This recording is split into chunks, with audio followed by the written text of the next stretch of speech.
Hey everyone, I'm Jessie. This is Maze. We're Boondock Ballistician, and this video is so long overdue. If you've seen that thumbnail, that title, then you know today we are finally covering the FAL. Absolute beauty, and I bet you expected Rhodesian camo to go along with it. But nah, overdone. Been there, doesn't have its own video game. We're gonna cover the FAL and its many uses in South America. You can name any incident you want it's been involved in, but specifically I wanted to cover Operation Just Cause. Make sure you guys like, comment, subscribe, bash that bell, and let's get started. Picture this, it's 1946. You are Belgium, and World War II just ended, but you wanna make a reputation for yourself for something other than delicious waffles. Well, cue the original FAL prototypes. The original versions were going to be chambered in the 7.92 by 33 round that was used in the ever popular STG-44 by the Germans during the war. But rookie mistake, you decided that you were going to work with the British to test these prototypes and further develop this firearm. Luckily for you though, America came on by and reached out its hand, put you on the right direction, and through a couple of iterations, you eventually round up with the lovely FAL that we all know and think of today in 7.62 by 51. This one right here is an STG 58C built on an Enterprise receiver, which means it was originally an Austrian parts kit built by Steyr. This is arguably one of the coolest versions of the gun, although they're all cool. But you can see it's got that full barrel, this adorable integrated bipod, and if you've been on this channel before, then you know I am a sucker for a good carry handle. Apparently Maze is too. Yeah!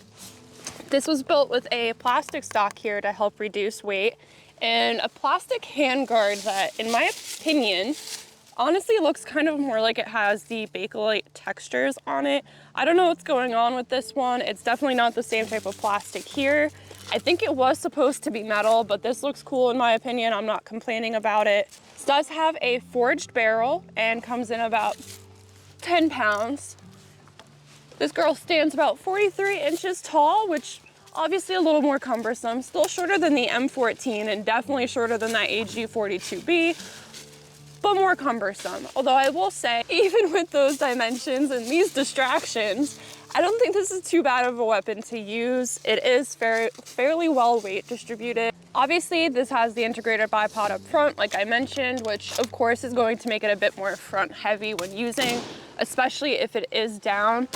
But honestly, I think it makes for a very fun time shooting prone.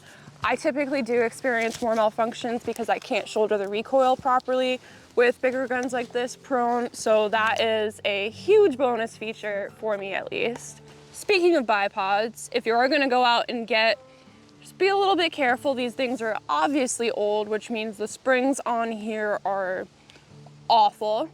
They have a tendency to break these pins in here because of the questionable spring tension. So if you're taking them out, you gotta be careful. You don't wanna break anything. I overcame some of the spring tensioning issues by shoving some aluminum in there, which helped kind of keep things at the right tension that they're supposed to be. It's been successful, but just something to keep in the back of your mind. So the standard FAL design made its debut in 1951, and much like the AK, this gun got around to everyone and their sister. And honestly, it's probably the perfect juxtaposition for the AK. The FAL is often referred to as the right arm of the free world, largely because, I mean, over 50 NATO countries had used it, like over 90 countries in total had used it, and I think around 15-ish, 15, 19, something in there, had their own different versions, designs, iterations. So this was absolutely as popular and prolific for its time.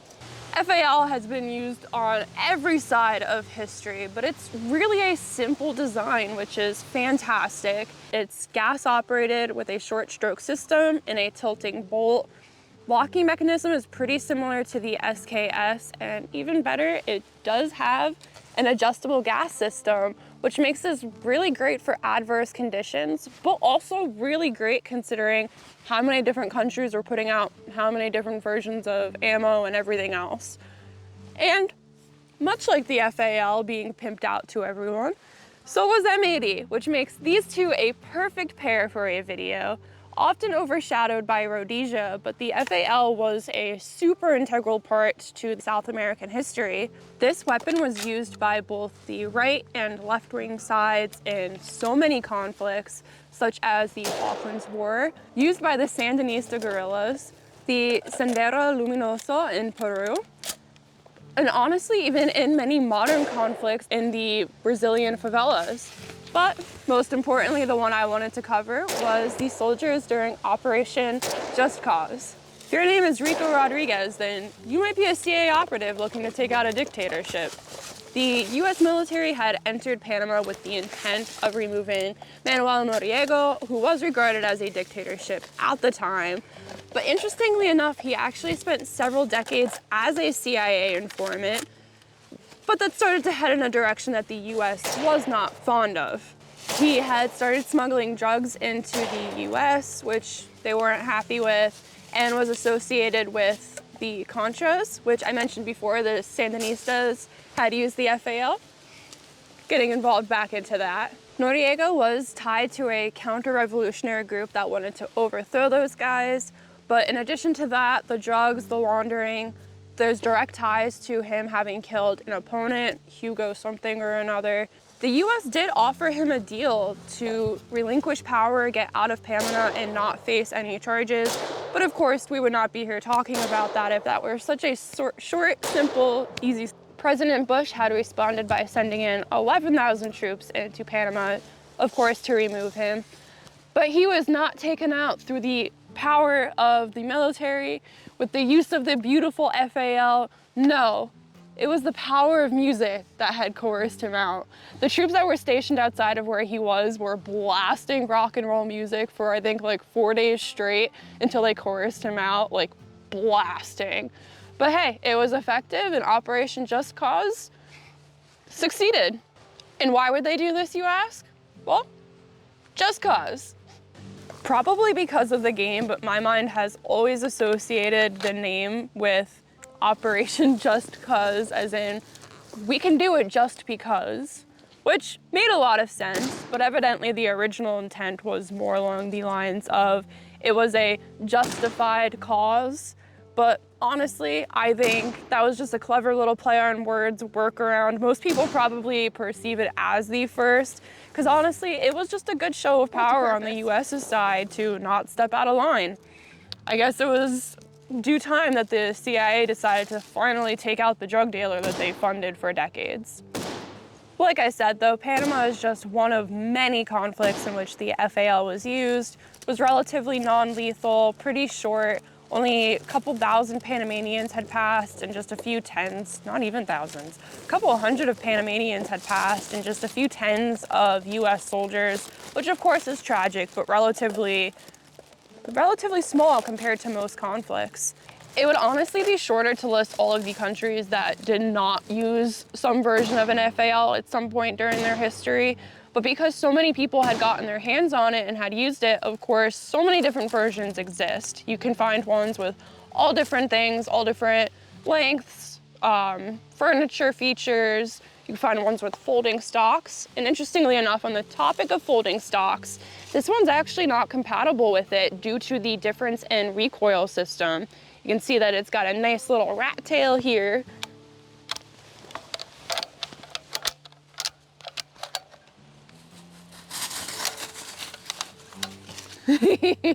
A big stick. It's not gonna make this compatible. For me, this version of the gun is better.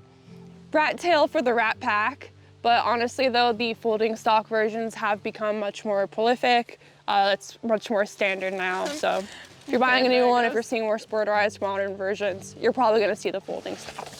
But even with how large of a gun the FAL is, I do still largely find it enjoyable to shoot. Of course, with any of the other bigger guns I've had on this channel as well so far, I'm gonna fatigue faster. I can't use it for as long as a time.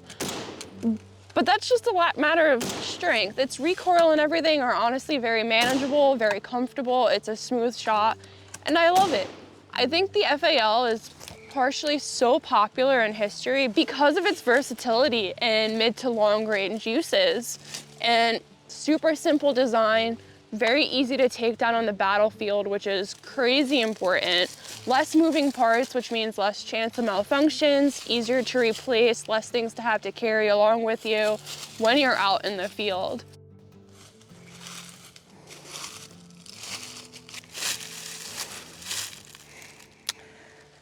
Oops. I guess I'm shooting dirt. I've never shot this full auto. I would imagine, much like any of the other battle rifles of this time, FAL would probably climb away pretty easily.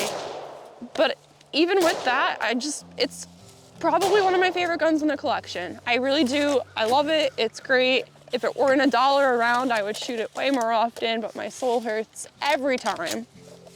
That's all I had for you guys on this video, though. There was a bunch of different ways I could have taken this because of how much the FAL hasn't been involved in. So hopefully this one was something different, something interesting. Make sure you keep suggestions below if there's more stuff you want to see. I do try to cover them, and I hope to see you all next time. Thank you, guys.